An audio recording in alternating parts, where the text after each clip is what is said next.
Wonderful day, wonderful day, wonderful day. This is your neighborhood sensei Fouché, telling all y'all stay woke,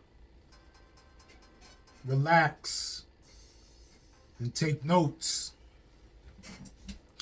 So, yesterday we were getting into this chapter 1 of this fantastic novel, The Power of Now. Not yesterday, not tomorrow, not 10 years in the future, but right now. A Guide to Spiritual Enlightenment by Eckhart Tolle. Again, if you would like the spelling of his name to be accurate in your research, first name Eckhart, last name Tolle, Eckhart Tolle. So yesterday we started getting into this God thing.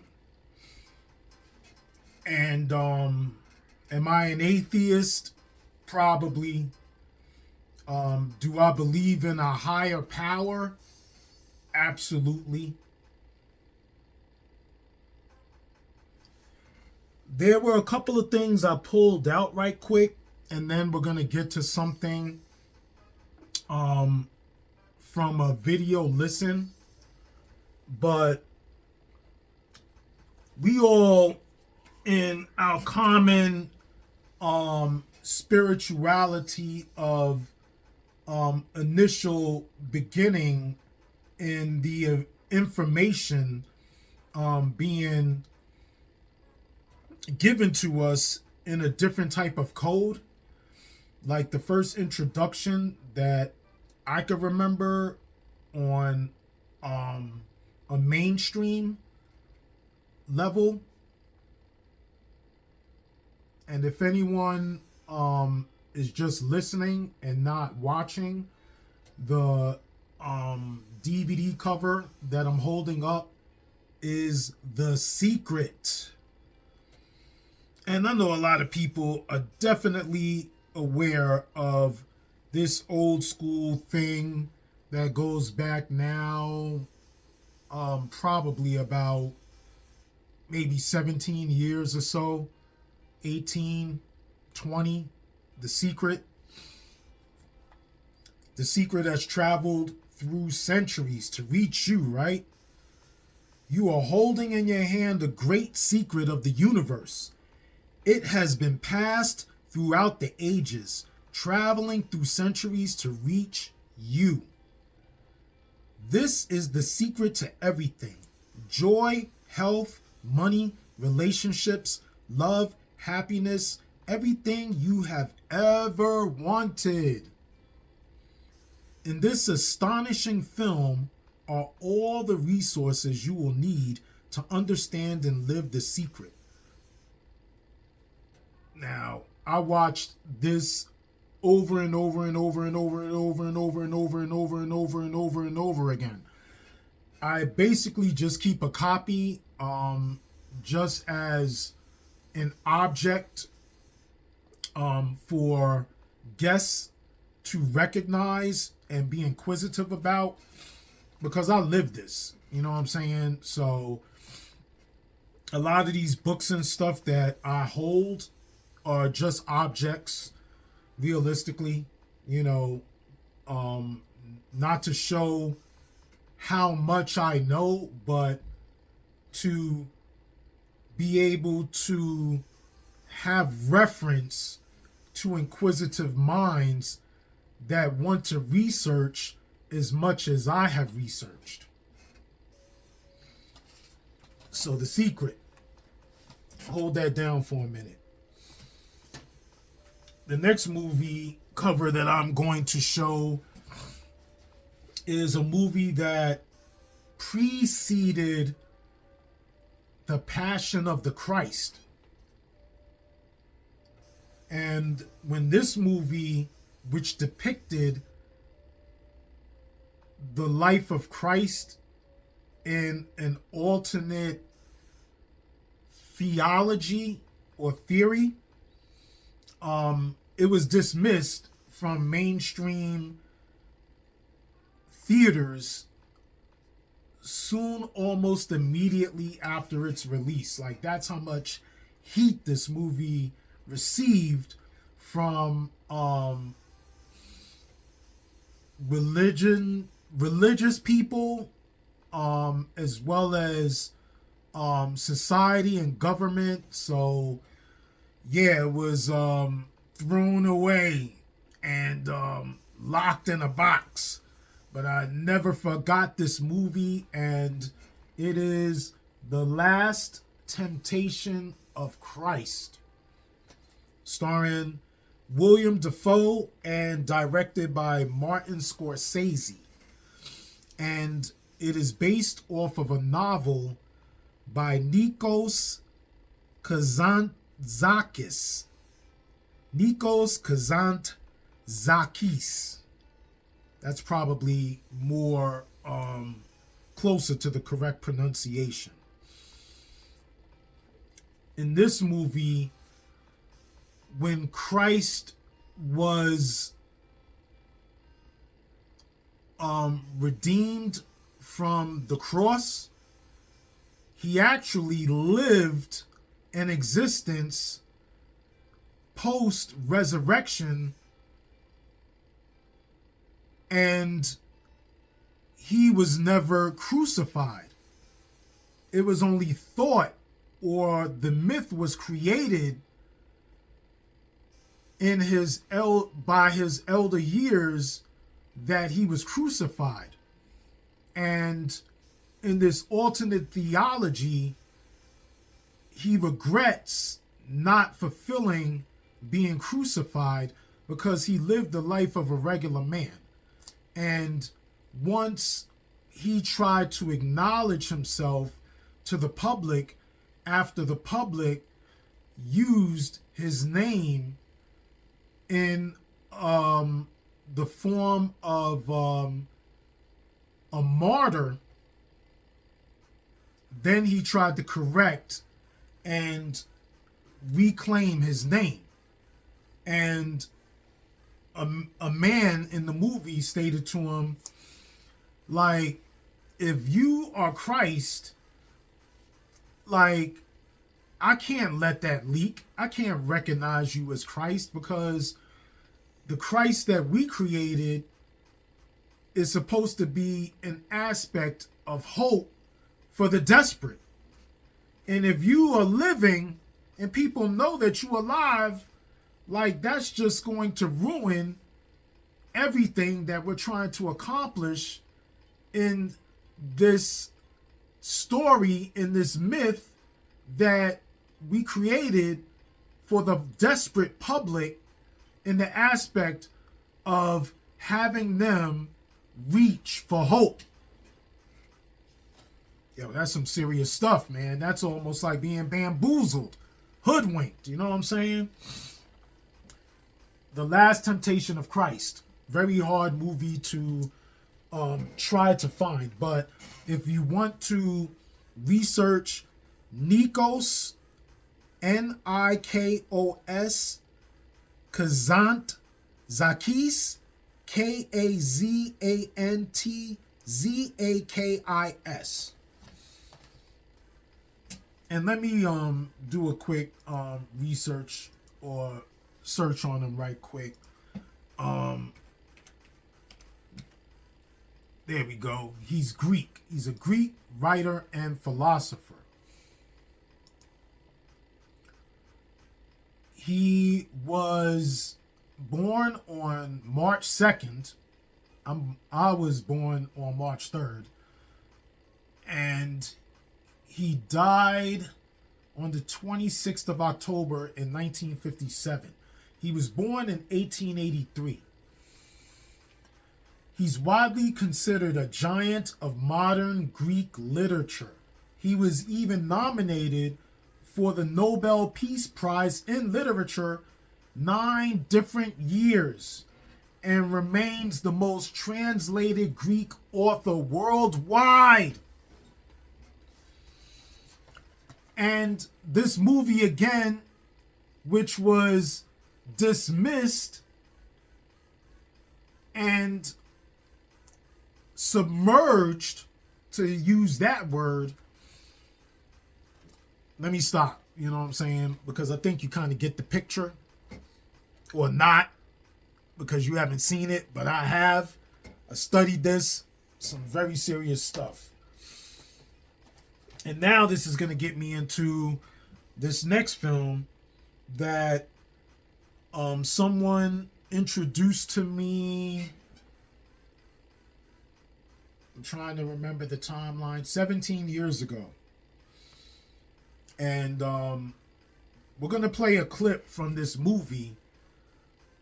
And then from there, I am going to read off some definitions, and we're going to go into some light research into the history and the origins of some of these religions.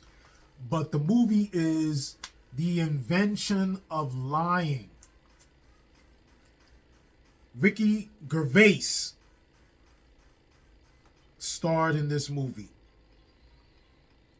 In a world where the human race has never evolved the ability to lie, a man who suddenly discovers how will change the world. With this superpower, he can get anything he wants. Well, nearly everything.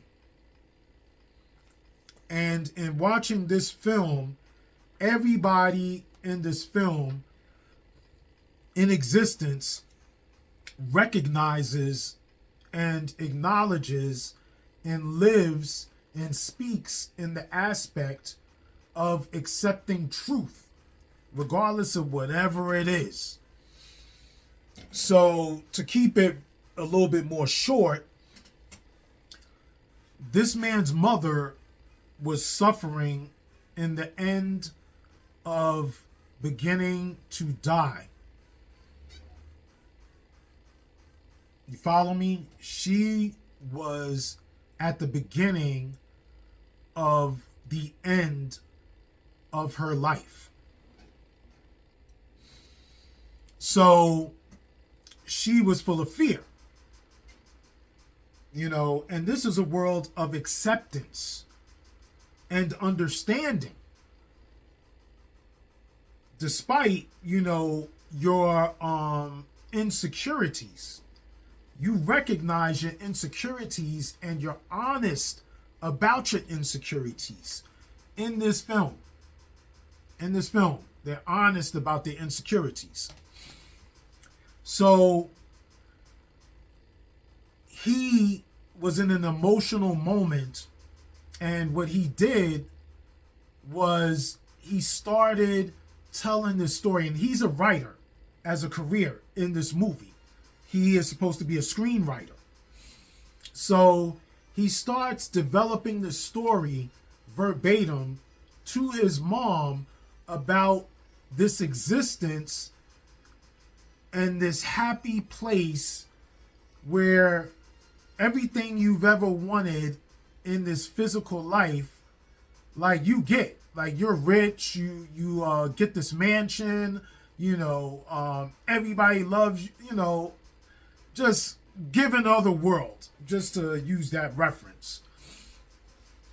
So upon him telling this story, all of the people in the hospital in the immediate area were peeping game, or really just listening, because they really didn't understand what he was doing. So they didn't really peep the game. They just heard the game. So when he broke this down to his mom, like she felt, I guess a short sense of relief for the moment, and then she wound up dying. So all of these people like heard this story, and in this land of truth where nobody lies, like they assumed that he was telling the truth. So they start asking him like, yo, you know, is that for real what you done said, and so on and so forth. And you know, he has to really decompress off of the moment, off the emotional moment, and process what he did without even realizing what he just did. You know, so, and what he did was start to open up this existence where people are living off of false hope. So let me play this right quick. And just hold tight and just listen. I guess you've heard about the stuff that I told my mum the other night while you're here. I know some things, some very important things about what happens to you after you die. Everything you need to know is written on these pizza boxes.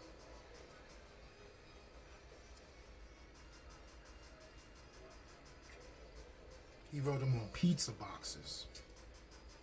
Number one, there is a man in the sky who controls everything. Number two, Whoa. What does he look like? tall, big hands, making stuff, good head of hair. What ethnicity is he? He's a new type of ethnicity. He's a mixture of all our ethnicities. Does he live in the clouds? No, Do we see him? no. It's high in the clouds, too high to see it. So he lives in space. Not that high.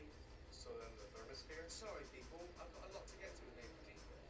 Just man lives in the sky. You can't see him. He controls everything. Cool. Good. Number two. When you die, you don't disappear into an eternity of nothingness. Instead, you go to a really great place. Number three. In that place, everyone will get a mansion.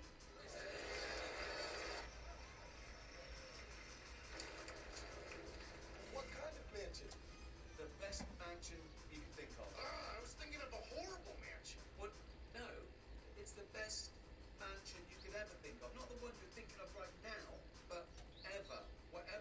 Whatever the best mansion is you like, that's the one you're going to get. Number four, when you die, all the people you love will be there. Will they have their own mansions? Yeah, of course. Everyone gets a mansion. What if I want them to live in my mansion? Well, that's fine. They leave their mansion. They come and live with you, won't they? What happens to their mansion? I don't know. It goes back on the market. Can we? Number five. When you die, there will be free ice cream for everyone, all day and all night. Whatever flavours you can think of. Bad flavors? Why would you think of bad flavours? You just said every flavor I could think of. No, I just thought of vanilla and skunks. Well, don't eat that then. I just thought the chocolate sauce was diarrhea. Well, don't put that on the ice cream then. What is the matter with you people? Can we, please? Number six. If you do bad things, you won't get to go to this great place when you die. Where will you go? A terrible place, the worst place imaginable. What constitutes a bad thing? Awful crimes, rape, murder, things like that. Is punching someone bad? Yes, What if they're trying to hurt you? it's fine. Is cursing bad? No, What about being late to work? no, that's fine. I mean, you might lose your job if the boss doesn't like it, but it won't affect what happens to you after you die. What about if you forget to feed your dog? Well, then if you forget, I mean, it's bad for the dog. If the dog dies, it's bad, but it's not. I mean, don't do it on purpose. Don't buy a dog just to starve it for a laugh.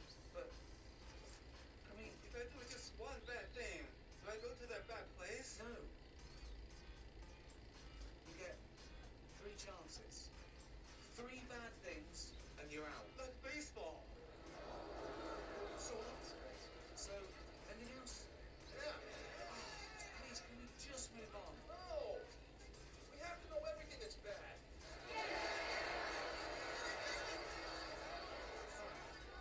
Is it bad to wear pants? 2 hours later. There is no hairstyle that can put you in the bad place. We've been through this. The main ones are things like hurting people physically on purpose, okay? Taking their stuff, doing things to people they don't want done, murdering people on purpose. Okay, number 9. The man in the sky who controls everything decides if you go to the good place or the bad place. He also decides who lives and who dies. Does he cause natural disasters? Yes. Did he cause my mom to get cancer? Yes. Did he cause that tree to land on my car last week? Yeah. Did he kill my dad with that heart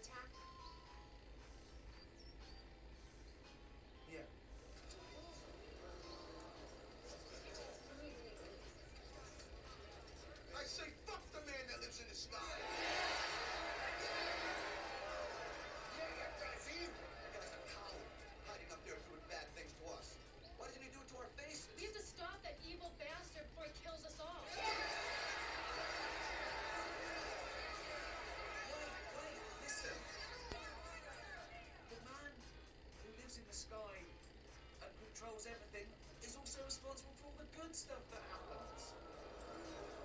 He's the guy that saved my life on that fishing trip when the boat capsized? Yes. Did he capsize the boat? Yeah. He killed my grandmother and left me those millions of dollars? You bet yes. So he's the one who cured my mom's cancer. Yeah. So he's kind of a good guy, but he's also kind of a prick, too. Right, but check this out, okay? Number 10.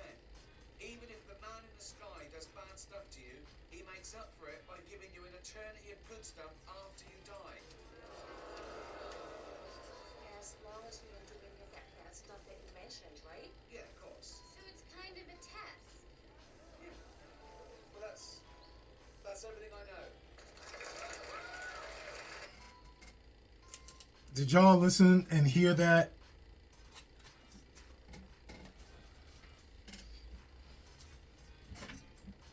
Some interesting stuff, right? This man created this superhuman figure, and the people bought in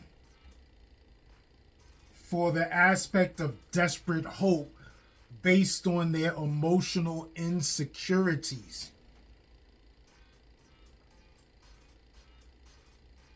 Yo, that's deep. Another thing that they mentioned was he's a combination of all these different ethnicities. But you know what I'm saying? We have all these different religions. But then, you know, a lot of Christians say, you know, there's only one God, but there's all these different religions, right? So check this out. You know, as far as history. And this recording is going to go a lot longer, and it's worth it. If it's 40 minutes, so what? If it's 45, so what? We say that time is not a factor. It is what you need it to be. So, first thing I did was go into Christianity. And we know the old story of Christianity, and we ain't going to go into the depth of Christianity and its whole background and so on and so forth. Now, one thing that I could say for sure is that names and places of greatest of importance and can be documented, or there's documentation, is mostly highlighted in order to connect you to a specific search. And when I look in Christianity, and the first time the name Jesus is mentioned, it is not highlighted.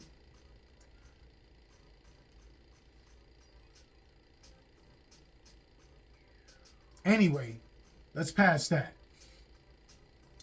Christianity, and I'll correct myself because it is highlighted, so I'm not going to go that far. But the main thing is that Christianity began in the first century. The first century. I went to Buddhism. Buddhism is based on a wandering teacher who lived in the 6th or 5th century before Christ.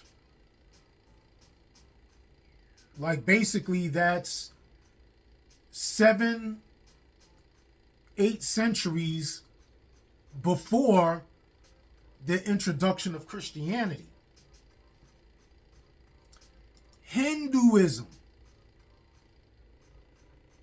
which is another religion that we mostly still hear of in today's day. Hinduism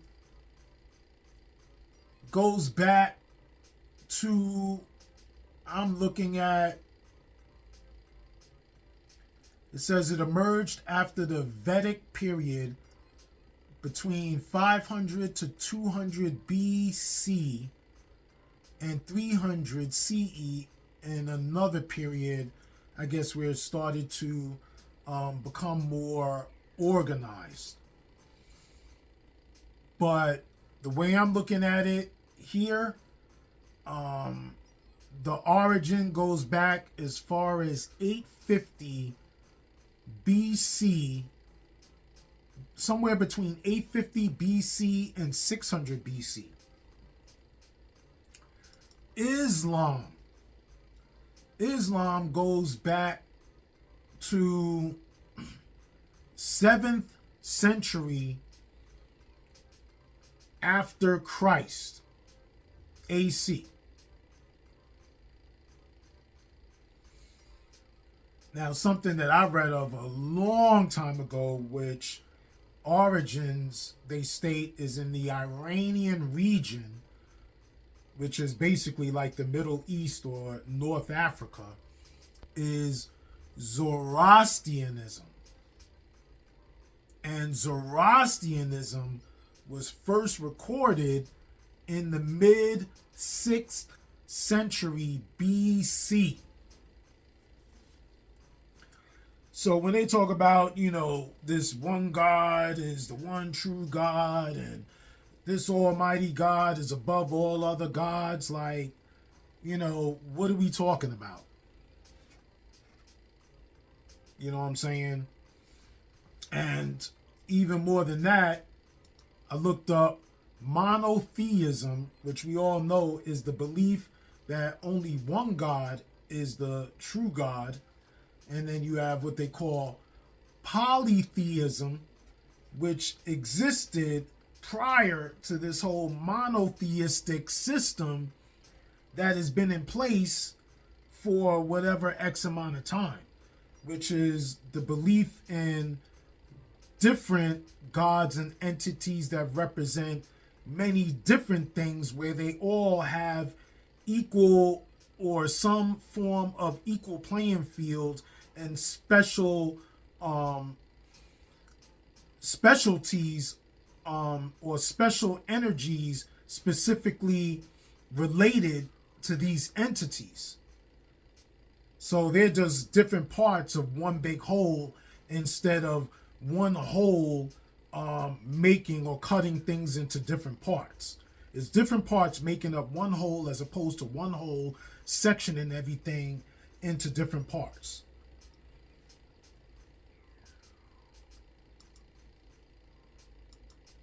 So my thing is, when they say, I was thinking of a reference when they mention God is inside of you. But then you're looking for something outside of you, or you're praising something outside of you, which you're unaware of what its actual existence specifically is. But when we were speaking in this Adlerian psychology and trying to be aware of rediscovering our true self, what we stated was that we created a role self and then we submerged our true self, letting or allowing for the conscious or the role-playing self to grow and evolve, and then submit or have the body or the moving body submit to the conscious self running the subconscious and submerging our true self in order to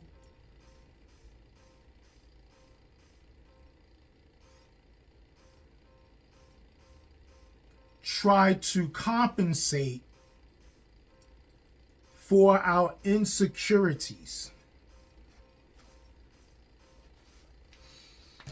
So let's go into reading more into this book. So where I left off in our last in my last sentence was, my or our God is the only true God and your God is false.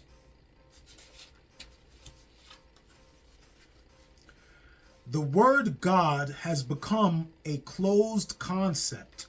The The moment the word is uttered, a mental image is created, no longer perhaps of an old man with a white beard, but still a mental representation of someone or something outside you.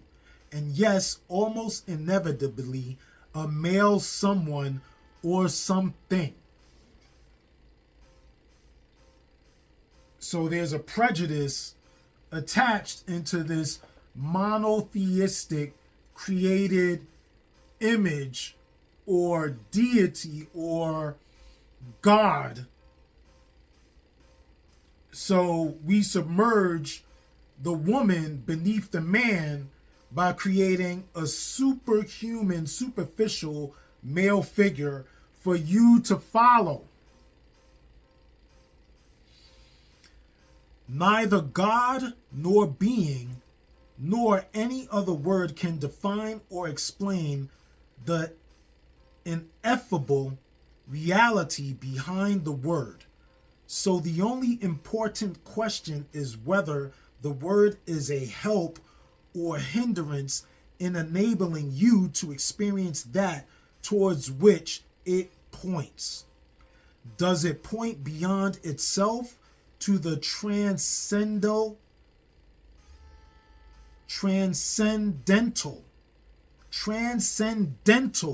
reality? Or does it lend itself too easily to becoming no more than an idea in your head that you believe in, a mental idol?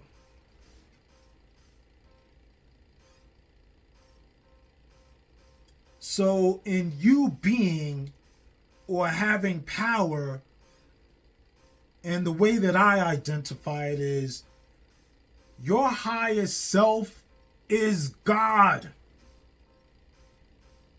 That is you in your highest of being, in your initial complete being before creating a character.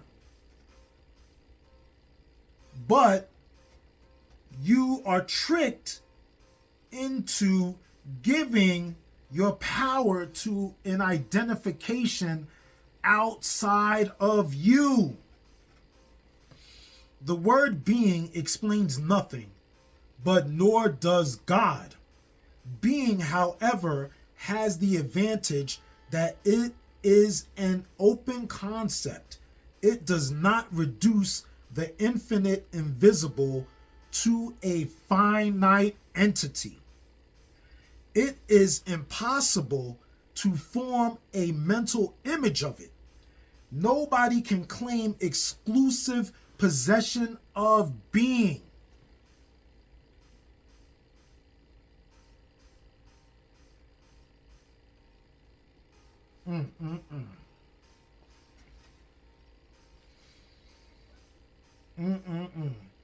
They give a projection, and then when they give a projection, then they give it a label, and with that label, they give it power. If there is no image or projection, then what power does something that doesn't exist have? Dig that. What is the greatest obstacle to experiencing this reality? Identification with your mind, which causes thought to become compulsive. Not to be able to stop thinking is a dreadful affliction, but we don't recognize this because almost everybody is suffering from it. So it is considered normal.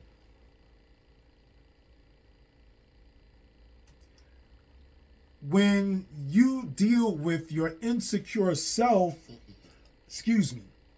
you become erratic. And your processing spins around the hamster wheel of worry instead of constant belief and knowing into your doing and your application into doing. You start creating this circle of worry. The incessant mental noise prevents you from finding that realm of inner stillness that is inseparable from being. It also creates a false mind-made self that casts a shadow of fear and suffering. This incessant mental noise, this static, this jester, too busy trying to prove itself, validate itself, or search for the validation from its unreal self. The incessant mental noise prevents you from finding that realm. The more you are into your worry and your insecurities, it is harder for you to realize and hear your inner true self. And it will cast a shadow of fear and suffering. Let's move on because we're so far behind, I want to say. Enlightenment is a state of wholeness, of being at one, and therefore at peace, at one with life in its manifested aspect, the world, as well as with your deepest self and life unmanifested, at one with being. Enlightenment is a state of wholeness, of completeness, of being one with who you are. No imposter, straight honesty and authenticity. That is oneness and peace. That is your deepest self. Enlightenment is not only the end of suffering and of continuous conflict within and without, but also the end of the dreadful enslavement to incessant thinking. What an incredible liberation. Let's keep going because, I want to kind of get into this next chapter and don't want to hold on to this, but we still have so much to kind of go. You know what I'm saying? So I might have to kind of cut this a little bit. But thinking has become a disease. Disease happen when things get out of balance. You're constantly sick. You're constantly stressed. Worry. You're processing because it revolves around worry is at dis-ease. It is not comfortable. Listen to that word, dis-ease. Two different, broken into two different syllables. Dis, against, right? Disallow, against allowing. Dis-ease. Ease is comfortableness. The word disease against comfortableness is disease.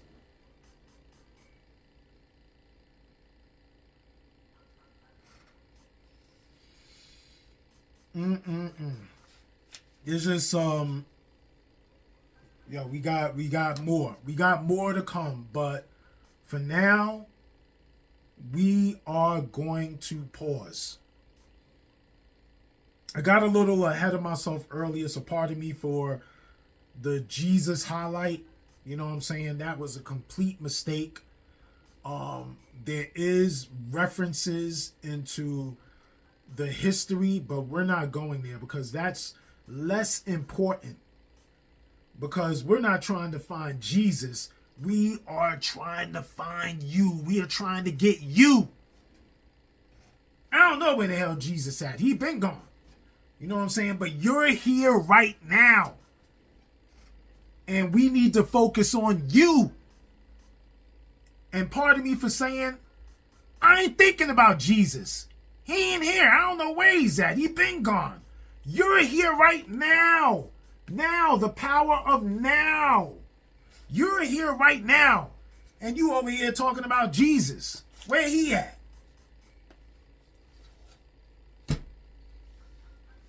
And this isn't to try to say anything extremely vulgar or maliciously rude towards people that worship in the aspect of religion. But the facts are the facts, and that's all we dropping. You know what I'm saying? It is what it is. You know what I'm saying? I'm not trying to make stuff up. What I'm trying to do is dissect all of the lies and center towards the truth. I got tired of liars. I got tired of people lying to, let me tell you like this. I have spent all of my life before learning how to lie. People taught me how to lie. They were liars. They taught me how to lie. They believed in a lie. Then I learned how to master lying. And then the lies became so frustrating and the losses became so insurmountable that I got tired. I got tired of lying. I got tired of people lying to me. I got tired of hearing strangers lie about people and things I do not know. And I decided to stop.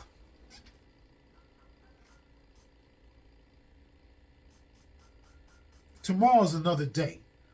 And we still gonna break this code, you know what I'm saying? Because the power of now. The time is now. Why not now? We're going to dig into this more tomorrow, and we should get to the end of this chapter.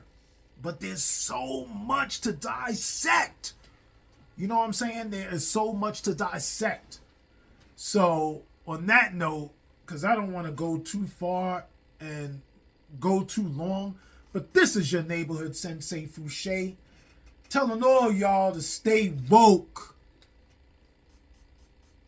relax, and take notes, and remember to be smooth. 1.